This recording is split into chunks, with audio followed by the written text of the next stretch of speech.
Hi everyone and welcome to Electrical Know-How. Today we're going to be looking at how to calculate power. So let's start off with some definitions. So what is power?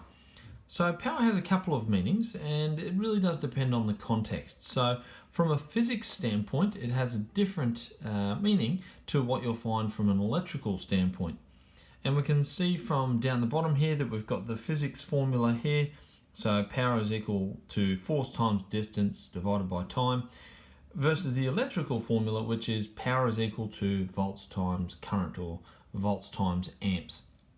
So for the series that we're talking about, we are interested in the electrical type of power. Let's keep going. There's two types of power, which is mechanical power and electrical power. They're the two that we're going to deal with in this series.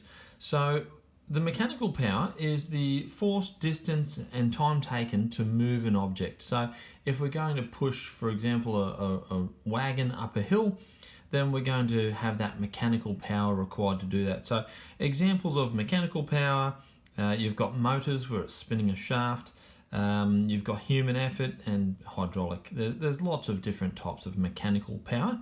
And then you've also got electrical power, which is the one we're going to be dealing with more so. And that is the amount of pressure or voltage and current flow required to operate an item. So it's the amount of voltage and current that we need to operate a light bulb or a motor or a heater or whatever it may be. Alright, so what is power measured in?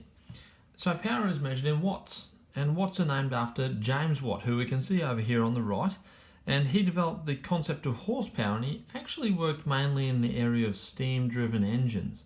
But due to his work on horsepower and power and that type of thing, the standard unit for power got named after him. So power is measured in watts. What is the formula for power? So when we're talking about electrical power, as we said that we were a little earlier, power, P, is equal to V times I, or if we transpose that a little bit and we're interested in the I is equal to P over V, or V equals P over I. So it just depends what information you have on hand and what you're trying to extract. The same as Ohm's Law, there's no actual origin of this. There's no this is the best one to remember.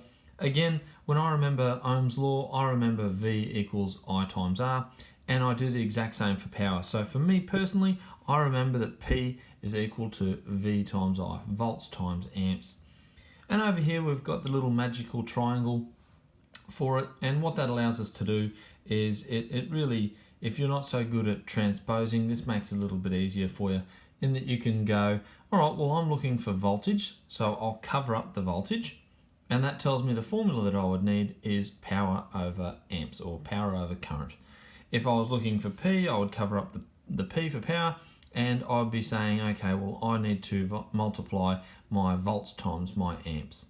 So that's how the magic triangle works. Some people like them, some people don't. I'll leave that up to you to decide. Another variety you'll see is this little circle here, which incorporates some of Ohm's Law over the side here. We've got V, I, and R. And that's incorporated the power side over here in the blue there. And it's just got the various transpositions for power using volts, amps, and resistance there as well. So it's up to you. Again, some people don't like this version, but we can also get power using resistance as well. So that's what this one here demonstrates. Now we can see that power is equal to volts squared over resistance.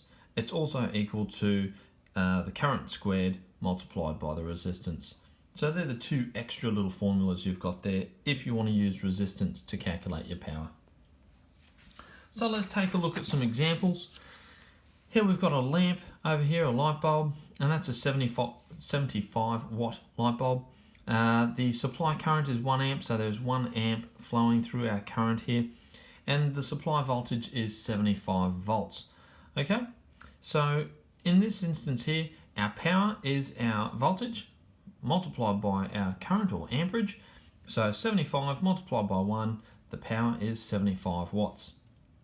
And we've just got all those formulas put out below here just to prove that we are right. But if P is equal to VI, then 75 watts is the same as 75 volts times 1 amp. 1 amp is equal to 75 watts divided by 75 volts. And 75 volts is equal to 75 watts divided by 1 amp. So it doesn't matter which way we look.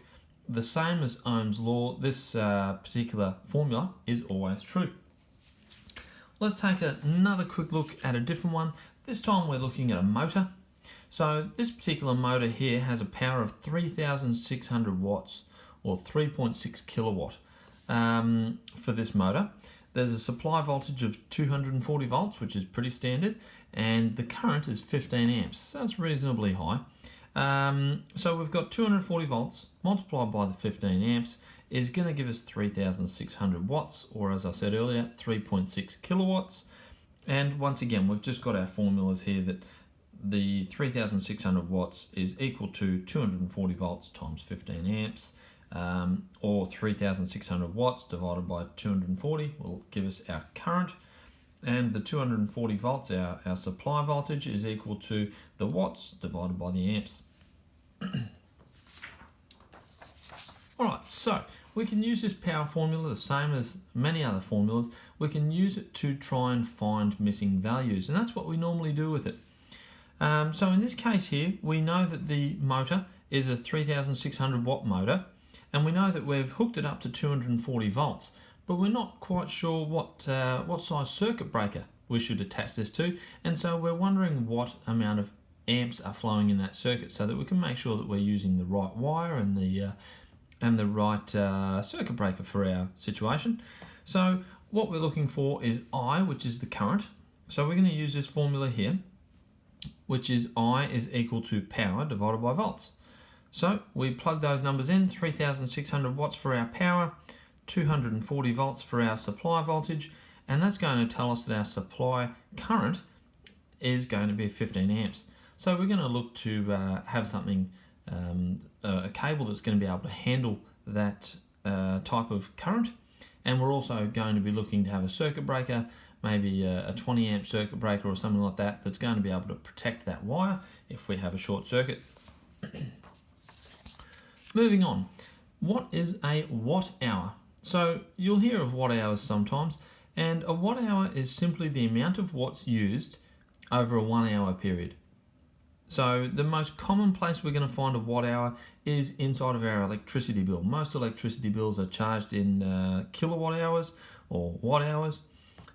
So if we have a quick look here, we've got our light bulb, it's back again, and it's rated at 75 watts. We're going to run that one for 3 hours. So we've got our 75 watts multiplied by our 3 hours.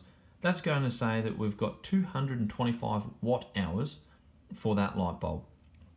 So the 75 watts over that 3 hours, a total of 225 watt hours. So that's going to, if we convert it into kilowatts, it's going to be 0.225 kilowatt hours. Okay. Again, with our motor, we've got 3,600 watts, and this time we're going to run it for 10 hours. So it's going to be running all day. We've got 3,600 watts multiplied by the 10 hours. That gives us 36,000 watt hours, or 36 kilowatt hours. Okay. Coming back to our electricity bill, if you want to calculate the running cost on an item, you simply multiply the kilowatt hours used by the charge from your electrical supplier. So in this case here, we've made up some numbers.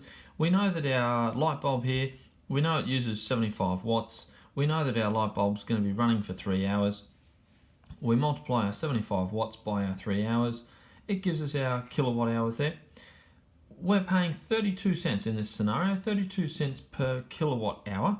And so we take our 0.225 kilowatt hours, we multiply it by our 32 cents. And to run this here light bulb for that 3 hours has cost us a total of 72 cents. Moving over to our motor, it's rated at 3,600 watts. We're going to run it for 10 hours. 3,600 watts multiplied by the 10 hours is 36 kilowatt hours. At 28 cents, we've changed that one just a little bit, at 28 cents per kilowatt hour, we're going to be looking at paying $10.08 to have run that motor for the day. So I hope that we've helped out a little bit there. That brings us to the end of the video. I hope you enjoyed it, and I hope we were able to help you out.